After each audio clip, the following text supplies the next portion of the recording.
자, 그럼 지금부터는 국회에 나가 있는 취재 기자를 연결하도록 하겠습니다. 밤사이 국회를 지키고 있는 구혜진 기자 연결이 돼 있습니다. 자, 구혜진 기자, 지금 국회 본천 상황은 어떤 상황입니까?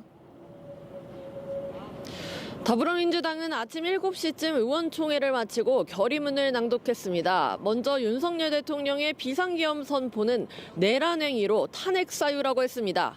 대통령 탄핵을 본격적으로 추진할 계획도 밝혔습니다. 최대한 서두른다면 탄핵안은 오늘 발의하고 내일 보고한 뒤 24시간 후에 의결할 수 있다고 밝혔습니다. 민주당의 계획대로라면 이르면 모레 대통령 탄핵안이 국회 표결에 붙여질 수 있는 겁니다. 민주당은 윤석열 대통령이 다시 한번 비상계엄을 선포할 가능성이 있는 만큼 행정부 수반으로서의 대통령 행정권을 정지시키는 것이 시급하다고 판단했다고 밝혔습니다.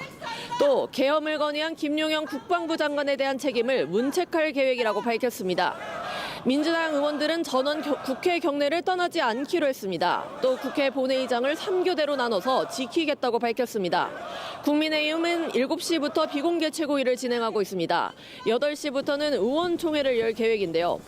추경호 원내대표가 국민의힘 의원들을 당사로 소집하며 국회의 계엄 해제 표결에 친한계 의원들만 참석하게 된 경위와 이후 대응을 놓고 공방이 벌어질 것으로 보입니다.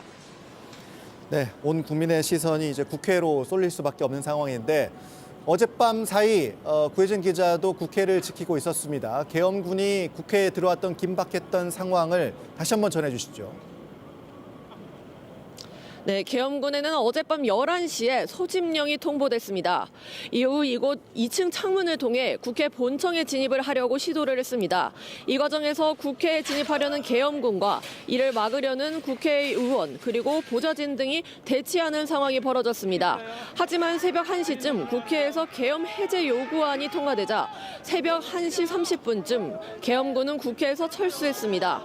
민주당 관계자는 수방사 특공대가 이재명 당대표실은 물론 한동훈 국민의힘 당대표실 그리고 국회의장실에 또 들어가려고 하는 것을 국회 CCTV를 통해 확인을 했다며 법적 조치를 검토하겠다고 밝혔습니다.